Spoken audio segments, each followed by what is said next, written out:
We've been told for centuries that death is a journey we take entirely alone. But what if that's a lie? When multiple healthy witnesses see the same blinding light and enter the same afterlife realm alongside the dying, the hallucination theory completely falls apart. Today, we prove that consciousness is collective. For centuries, we viewed death as the ultimate private experience, a solitary journey into the unknown. We've written poems about it, painted masterpieces depicting its mystery, and whispered about it in hushed tones. It was something that happened inside a person, a deeply personal and internal event, locked away from the outside world. But what if I told you that this long-held belief is starting to crumble under the weight of modern science? What if death isn't as private as we thought? Throughout history, from ancient rituals to the modern hospice movement, the focus has always been on the spiritual and emotional aspects of dying.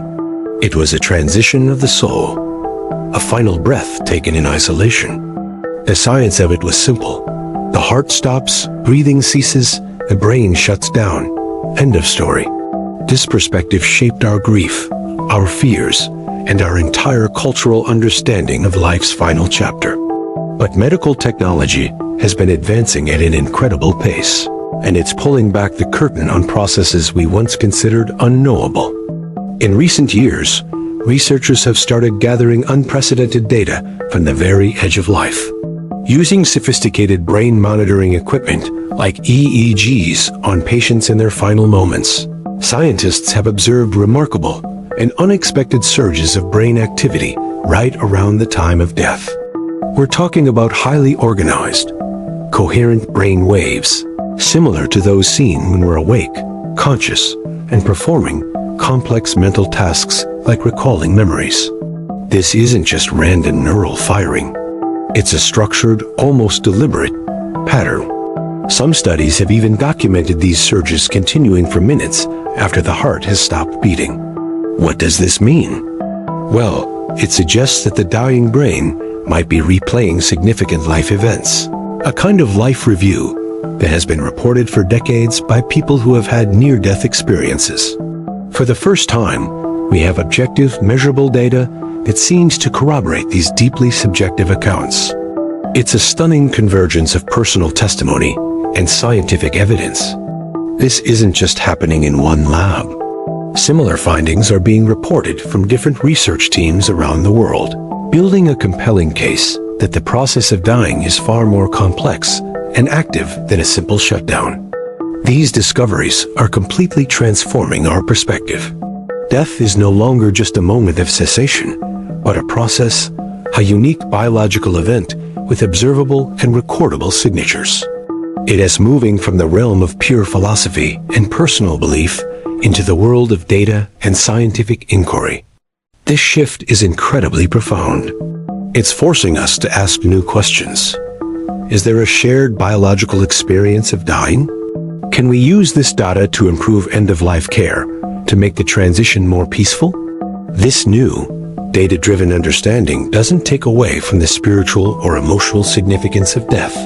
If anything, it adds a new layer of wonder to it. It opens up conversations that were once impossible. Doctors, families, and patients can now discuss the end of life with a new kind of awareness, backed by emerging science. It's a paradigm shift that could change how we care for the dying and how we, the living, make sense of our own mortality. We are standing on the precipice of a new frontier, one where the final moments of life are not a mystery to be feared, but a process to be understood.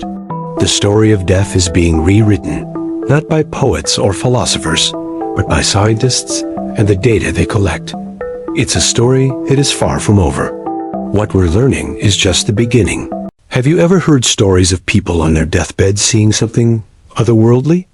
Maybe a long-lost relative, a beautiful garden, or a brilliant light. It's a profound and personal experience. But what if I told you that sometimes this vision isn't just for one person? What if multiple people in the same room, at the same time, see the exact same thing? This is the fascinating phenomenon of shared deathbed visions, and it challenges our understanding of consciousness in the very fabric of reality. Let's dive into some incredible true accounts. One of the most famous cases involves a woman named Harriet. As she lay dying, she suddenly looked towards the foot of her bed with a radiant smile and said the name of her deceased son. That's touching, but here's where it gets mind-bending. Her other son, who was in the room, saw the same apparition of his brother standing right where his mother was looking. They shared the vision. How is that possible? He wasn't dying. He was perfectly healthy. This isn't an isolated incident. There are countless reports just like it. A nurse in a hospice facility recounted the story of a dying man who began speaking to his deceased wife, describing her standing in the corner of the room, looking young and beautiful. At that same moment, the man's granddaughter, who was also present, started crying and pointed to the exact same corner, saying, "Grandma is here. She looks so happy." The nurse saw nothing, but two people, one dying and one healthy, were witnessing the same spectral visitor. These shared experiences aren't limited to seeing relatives. Sometimes it's about the environment itself. In one documented case, as a man passed away, his daughter and his caregiver both reported seeing the room fill with a soft, golden light. They independently described the same feeling of overwhelming peace and love that accompanied the light. Neither had discussed it with the other until after the event, yet their descriptions were identical. So, what's going on here? The easy explanation is to say it's just a hallucination, a trick of a grief-stricken mind. But that doesn't hold up when multiple independent observers report the same specific details simultaneously. A hallucination is a private, internal event. For two or more people to have the same hallucination at the same time is statistically next to impossible. It's like two people dreaming the exact same dream, scene for scene, without any prior coordination. Another theory is mass hysteria or suggestion. Perhaps one person says they see something, and the power of suggestion causes others to believe they see it too. This might explain some cases, but it fails to account for situations where people see the vision before anyone speaks a word. It also doesn't explain why a young child, who might not even understand the concept of death or spirits, would describe an apparition with the same detail as an adult in the room. These synchronized visions force us to consider more profound possibilities. Could it be that at the moment of death, the veil between our world and another dimension thins, just for a moment? Is it possible that consciousness isn't strictly confined to the brain, and that under these intense emotional circumstances, a form of telepathic or collective perception can occur? Think of it like a radio signal. Maybe the dying person is broadcasting a powerful signal of their experience, and those who are emotionally attuned to them, their loved ones, are able to pick it up. This tuning in allows them to momentarily share the perception, to get a glimpse of what their loved one is seeing on their journey. It's a beautiful thought, suggesting a deep, energetic connection that transcends our normal five senses. These shared deathbed visions remain one of the most compelling and mysterious areas of human experience. They offer a sense of comfort and hope to many, suggesting that death may not be an end, but a transition, and that the bonds of love are strong enough to cross even that final threshold. While science may not have a definitive answer yet, the consistency and clarity of these accounts from around the world invite us to keep an open mind.